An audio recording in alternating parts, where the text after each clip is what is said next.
4 crore 44 lakh case trial court में ही है। नए कानून में गैर इरादतन हत्या को 2 कैटेगरी में बांटा गया है। अगर गाड़ी चलाते वक्त हादसा होता है, फिर आरोपी घायल को पुलिस स्टेशन या अस्पताल ले जाता है तो उसे कम सजा दी जाएगी, जबकि हिट एंड रन केस में 10 साल की सजा का प्रावधान है। नए कानून में मॉब लिंचिंग के लिए फांसी की सजा का प्रावधान है, तो अब स्नैचिंग के लिए भी कानून बना है।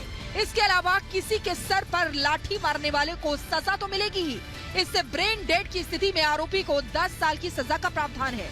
नए कानून में पुलिस की जवाबदेही तय होगी। अब कोई गिरफ्तार होगा तो पुलिस उसके परिवार को जानकारी देगी। किसी भी केस में 90 दिनों में क्या हुआ, पुलिस इसकी जानकारी पीड़ित को देगी। पहले ये जरूरी नहीं था। गृह मंत्री अमित शाह ने कहा कि इससे पुलिस की जवाबदेही तय होगी, जिससे पारदर्शिता बढ़ेगी। ईज ऑफ जस्टिस को सरल, सुसंगत, पारदर्शी और जवाबदेही प्रोसीजर के माध्यम से साकार किया गया है। नए कानून में आतंकवाद को परिभाषित किया गया है। नए कानून के तहत आर्थिक सुरक्षा पर हमले को भी आतंकवाद के दायरे में रखा गया है। साथ ही एकता, अखंडता, संप्रभुता को खतरे में डालने सहित आतंक फैलाने के इरादे से किया गया अपराध भी आतंकवाद के दायरे में है। सरकार प्रभावित करने के इरादे से अपहरण भी आतंकवाद माना जाएगा। इसके लिए आजीवन कारावास से लेकर मृत्यु दंड तक का प्रावधान है। अब विदेश भागने वाले अपराधियों पर भी शिकंजा कसेगा। अगर 90 दिन के भीतर आरोपी कोर्ट में पेश नहीं हुआ तो उसकी गैर मौजूदगी में ट्रायल होगा। गृह मंत्री अमित शाह ने कहा कि देश में कई केस लटके हुए हैं। बॉम्बे ब्लास्ट जैसे केसों के आरोपी पाकिस्तान जैसे देशों में छिपे हैं। अब उनके यहाँ आने की जरूरत नहीं है। सैकड़ों लोग बम धमाके में मार दिए जाते हैं। कश्मीर में आतंकवाद कर पैदल चलकर पाकिस्तान में छुप जाते हैं। क्या इनको सजा करनी चाहिए या नहीं करनी चाहिए? मेरा बहुत साफ क्वेश्चन है। क्या सिंपैथी है आपकी इसमें? अब नहीं बख्शा जाएगा।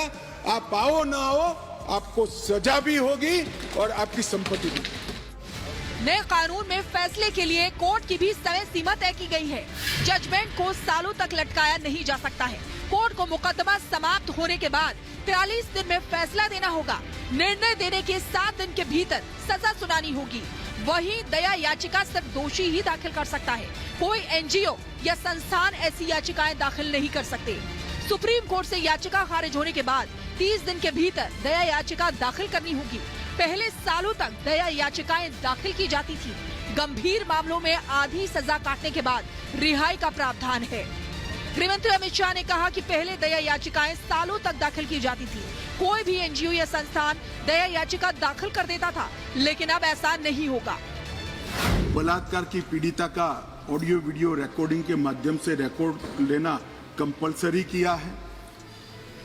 कई सारी जगह पे मैं आगे बताऊंगा आपको टेक्नोलॉजी का उपयोग किया है और कोर्ट पर भी ढेर सारे समय को कम करने के प्रावधान पर हमने डाले हैं। देश की बदलते परिवेश में नए कानून की जरूरत थी। लंबे समय से कानूनों के दांवपेच से अपराधी बचकर निकल जाते थे, लेकिन नए कानून में ऐसे ही लूपहोल्स को भरने की कोशिश की गई है, जिससे कोई भी अपराधी बच ना सके और पीड़ित पक्ष को न्याय में देरी ना हो सके, क्योंकि कहते हैं कि देरी से मिला इंसाफ भी अपराध है।